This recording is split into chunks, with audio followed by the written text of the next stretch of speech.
ധർമ്മസ്ഥലയിലെ കൂട്ടക്കൊല വെളിപ്പെടുത്തലിൽ 4-ാം ദിവസത്തെ പരിശോധനയിൽ ഒന്നും കണ്ടെത്താൻ കഴിഞ്ഞില്ല. 7-8 പോയിന്റുകളിലാണ് ഇന്ന് കുഴിയെടുത്ത് തെരച്ചിൽ നടത്തിയത്.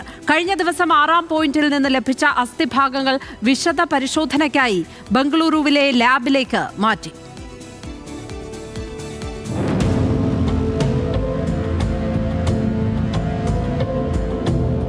രാവിലെ 11 മണിയോടെയാണ് സാക്ഷി ചൂണ്ടിക്കാണിച്ച 7-ാമത്തെ പോയിന്റിൽ പരിശോധന ആരംഭിച്ചത്. ചെറുമണ്ണുമാന്തി യന്ത്രമെത്തിച്ച് ആദ്യം ചെറിയ മരങ്ങളും ചെടികളും പിഴുതുമാറ്റിയ ശേഷം 2 അടി താഴ്ചയിൽ കുഴിയെടുത്തു. പിന്നീട് തൊഴിലാളികൾ മണ്ണ് നീക്കുകയായിരുന്നു. 6 അടി താഴ്ചയിൽ മണ്ണ് നീക്കിയെങ്കിലും ഒന്നും ലഭിച്ചില്ല. ഉച്ചയോടെ 8-ാമത്തെ പോയിന്റിലേക്ക് നീങ്ങി. സമാനമായി മണ്ണെടുത്ത് പരിശോധിച്ചെങ്കിലും ഒന്നും ലഭ്യമായില്ല. 2019 പ്രളയത്തിൽ മണ്ണിടിയുകയും വെള്ളം കയറുകയും ചെയ്തതിനാലാകാം അസ്ഥി ലഭിക്കാത്തതെന്നാണ് സാക്ഷിയുടെ വിശദീകരണം. എന്നാൽ 9 മുതൽ 12 വരെയുള്ള ഭാഗങ്ങൾ റോഡിനോട് ചേർന്ന ഭാഗങ്ങളായതിനാൽ ഇവിടെ നിന്ന് അസ്ഥികൾ ലഭിക്കുമെന്നാണ് സാക്ഷി ഉറച്ചു വിശ്വസിക്കുന്നത്. അതിനിടെ പോയിന്റ് 6-ൽ നിന്ന് ഇന്നലെ ലഭിച്ച അസ്ഥിഭാഗങ്ങൾ പുരുഷന്റെ അസ്ഥിയാണെന്ന് കണ്ടെത്തിയെങ്കിലും ഏതൊക്കെ ഭാഗങ്ങളാണെന്ന് സ്ഥിരീകരിച്ചിട്ടില്ല.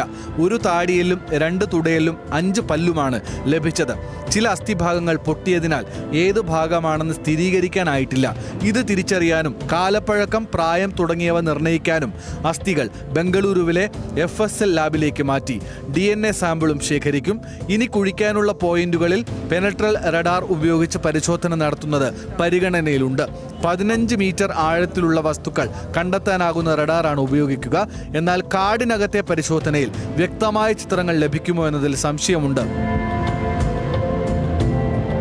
DGP ആകും ഇക്കാര്യത്തിൽ അന്തിമ തീരുമാനമെടുക്കുക.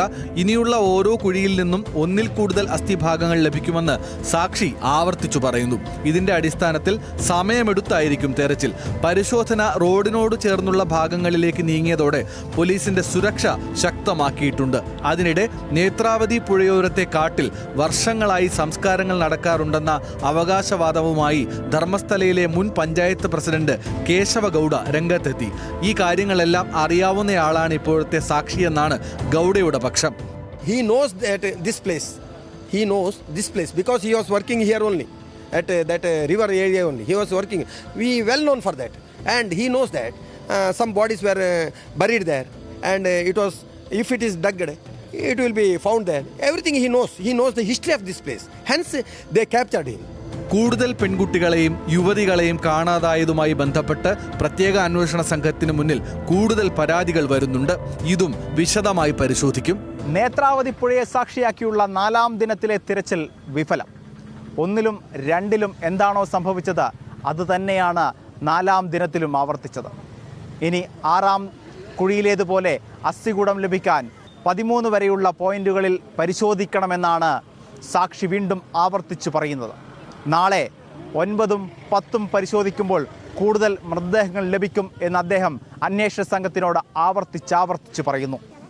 ധർമ്മസ്ഥലയിൽ നിന്നും ക്യാമറമാൻ ഇന്ദ്രജിത്ത് കണ്ണൂരിനൊപ്പം PK സരീഷ്, ന്യൂസ് മലയാളം.